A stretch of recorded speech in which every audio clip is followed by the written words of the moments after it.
What's up guys, this is Ahsoka. I'm back with another purchase video. This is actually a video that I recorded before, but I didn't have any audio on it. So I'm gonna hopefully record it this time, improve it a little bit, and show you guys what I purchased over the last 2 months. These are all the EX series cards that I purchased during the last 2, probably 3 months during the pandemic time.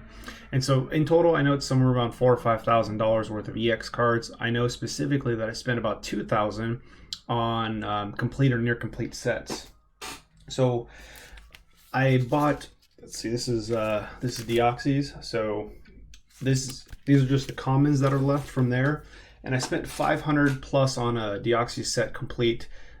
Decent amount of cards from there that were mint, not too many gem mint, and then I bought a Unseen Forces holo set from Australia for about $250. So all the holos in there, non-holo variants, pretty cool one, but no EXs.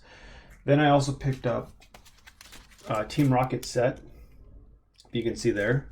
So I picked up that from a seller in Europe. I bought complete holos and everything like that with half the EXs for Team Rocket and Deoxys for about $850. I got pretty good amount of mint cards from there, and I'm pretty happy with those. And so overall, 500 for Deoxys, 500 for an Emerald set minus Milotic, 1,000 there, 850 for Deoxys and Team Rocket, and then another 250 for Unseen Forces. So I've got a good amount of cards from there.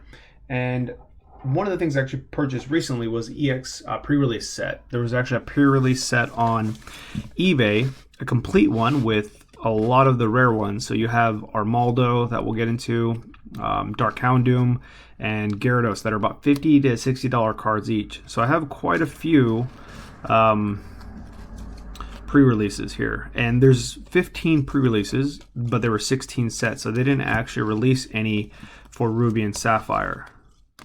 And these were pretty hard to find in gem mint condition just because of centering, and they were given out at tournaments, so they were played with or not really protected very well. So lots of Dragonairs and a lot of grass type in the EX pre-release sets. And this one was actually a pretty hard one to get for me back in the day. Numbers have changed a lot, so Metang. And I think I have a few gem quality of Metang and Manectric and Dragonair. These ones, though, these are the big ones. Gyarados, this is probably no more than a 9. Houndoom, off-centered, really common. And the big one, I picked up a lot of these for about 20 bucks each. And I'm pretty happy with these. I think there's a gem mint one among these. But that's one of the harder ones to grade. When I originally went after the EX series, Team Rocket Returns didn't have very many 10s, and I can't remember if it was Rusty, the Charizard Authority, who graded about 20-something of them, and there's 27 PSA 10s. I don't see any online, but somebody graded a large amount of Houndoom from Team Rocket Returns for the pre-releases. So I know those are out there. When I first went after it, there was hardly any PSA 10s. Let's go ahead and we'll get into the good stuff now. So let's get into the EXs. So actually, I'll show you this. So this is just a stack of EX cards, pretty much. And then also just an even bigger stack. This is about 100 cards or so, or 75 to about 100 cards for holos. So let's get in here. These are my favorite ones overall. So I've got a Jirachi Secret Rare, and I don't think this is the box topper, from Team Magma, Team Aqua.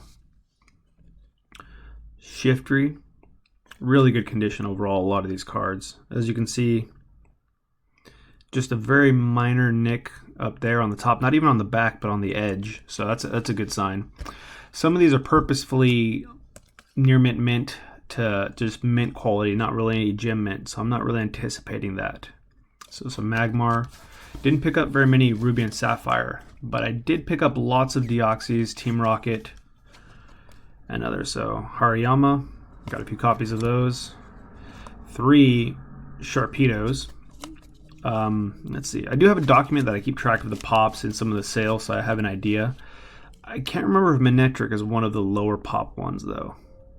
But yeah, very nice quality. This one probably no more than a 9.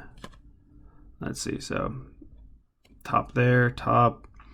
Yeah, a little on the bottom.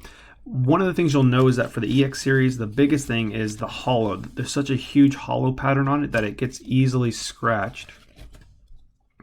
And it's hard to see when you're buying. So, I mean, even if you get photos at different angles, it's impossible to really find the wolf's getting in the way to find mint quality ones. So for this, I think 99, so you have 3 of them.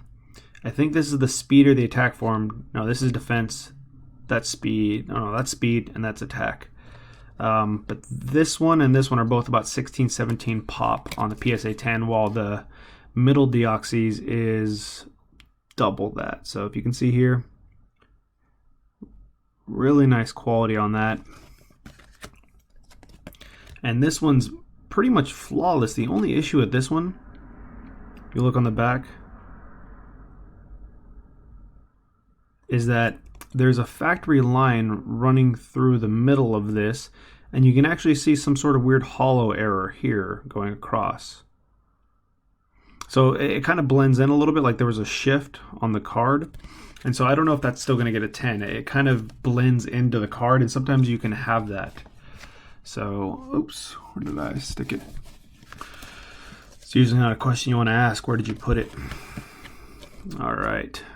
A little bit of my dark humor. So these two are actually pretty nice. I paid no more than 75 bucks for each of these quite a few months back.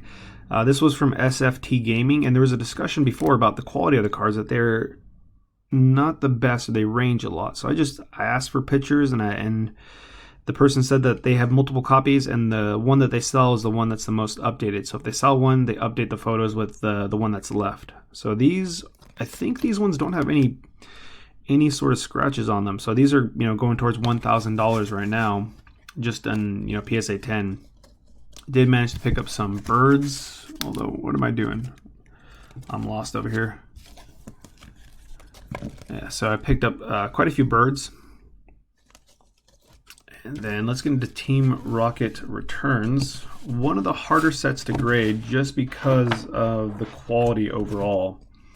And so I got some of the box toppers, mint quality, nothing special, but from one of the sellers, this Hitmonchan, or one of them actually, looks pretty flawless. And same thing with the Suicune. I have a mint copy, and then there's a copy that just looks absolutely flawless in here. So I usually put the one with a little bit of damage in front of it, and the one that's perfect behind it, or what I think is perfect. So duplicates of the Scyther,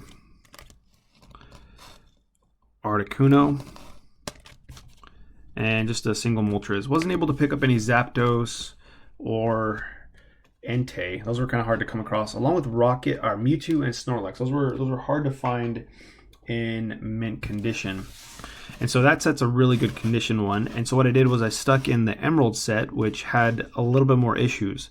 So Farfetch'd, the Regis were off-centered, and this is something people don't quite know with Emerald because they think it's not as popular, and there's a little bit of history we'll get into in another video with an interview where they talk about the creation of Emerald. It's not really a set, it was more a bunch of cards stuck together that were Japanese promos. And so EX Emerald was not really that popular as far as I recall, as far as playing. The artwork was good, but centering seemed to be a big issue, and that's why you see such a disparity with these cards. Not as popular, and just the centeredness of it, kind of similar to Japanese Furthest Offense and Defense or Dragon Frontiers. So not a lot of 9s for this one, nothing crazy. And yeah, definitely 9s for a lot of these. And I plan to hold on to a lot of the 9s just because I think the price of the boxes and the cards, they definitely have a lot more room to grow. And, I can always hold on to them. And if I find the card I need, I can always sell the cards and buy that versus having the cash on hand. The cash isn't going to go up in value, but the cards might. Let's go to my favorite set of all time. All right. So this is one right here. So I picked this up for, I think the guy gave it to me for 50 bucks. And this is definitely a mint condition copy. If you can see, it only has one corner mark right there and some scratches on here that can only be seen at a certain angle. So I'm fairly confident this is going to get a 9. And this the amount of hollow on this one is just incredible. And so while I put a set that's not as nice condition in between the other sets or groupings, I also put the cards that are in worse condition up front. So if they do give me lesser grades, they're giving the lesser grades up front, and maybe, in my opinion, they feel like maybe giving you a 10 because they're giving you so many 9s at that point. So whether or not that'll happen, I don't know. So Tyranitar, very nice copy. Definitely a mint 9. Not sure if that's going to get the 10. Lugia as well. Lugia is definitely one that I don't think is going to get the 10. As you can see, the corners, fantastic copy overall. These two, though, I'm very excited for these two. This one was $200, and I had a chance to buy a second one, but it was a private listing for a second person without listing the fact that it was a private listing, so I got it refunded. But this one, you can see the corners, clean. Well, kind of on the bottoms. It's very hard to tell. I mean, it might seem big in the camera, but it's on the edge and it's very hard to see. No scratches on the front. This one, though, this is one that was labeled near mint. I asked for photos, and I paid about $260 for it. So, very clean card. The back is pretty much flawless. Looking at it off the camera. Yeah, sometimes the glare from the card savers makes it appear differently. But yeah, the very nice condition, though, for the EX. And then these were from the Epic collection. So these are pack fresh in a sense. So yeah, those were some of the EXs that I have. I'm hoping to get quite a few 10s from Team Rocket Returns, Fire Red Leaf Green, and Unseen Forces just because of the condition. So let's go through the last EX here a little quicker. So Claydol, I got some Power Keepers, Hidden Legends, Kyogre definitely not the greatest quality, but this is another one, fantastic artwork, and I think this one's another one that's going to be a gem mint, just flawless card.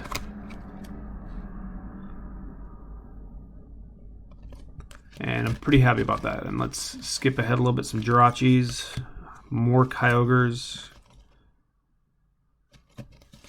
and this one. This is another one I'm definitely excited about. Similar to Espeon, amazing artwork. We check out the back. Look at the corners on each one, clean. Hollow's clean, so I'm really hoping for a 10 on that one. Really popular card. And just a few EX Dragon ones. I don't expect much from these. But yeah, those are the EXs that I've picked up in the last few months. I've been lucky to buy sets, which made it cheaper because if you were to sell some of those cards individually, the EX cards would be extremely expensive. I paid $450 for Team Rocket Returns with Suicune, Articuno, Moltres, and Hitmonchan. Each one of those cards is easily $100. If you put it on auction mint, it would probably sell for $150, $200, just the way people are bidding now. And that doesn't include the hollows from those set. And those 4 cards is well worth the $450. So I was lucky to find a lot of those deals. And I think for now, I'm probably going to cut the video a little bit short just because there's double that amount of hollows. So I'll probably make another video on that one. But let me know what you guys think below on what's the percentage or how many PSA 10 cards do you think I'm going to get. Also, what was your favorite card from the EX series that I showed? So leave a comment down below. If you guys like the video, give it a thumbs up. If you guys like to see more content out of this, subscribe, and I'll see you next time.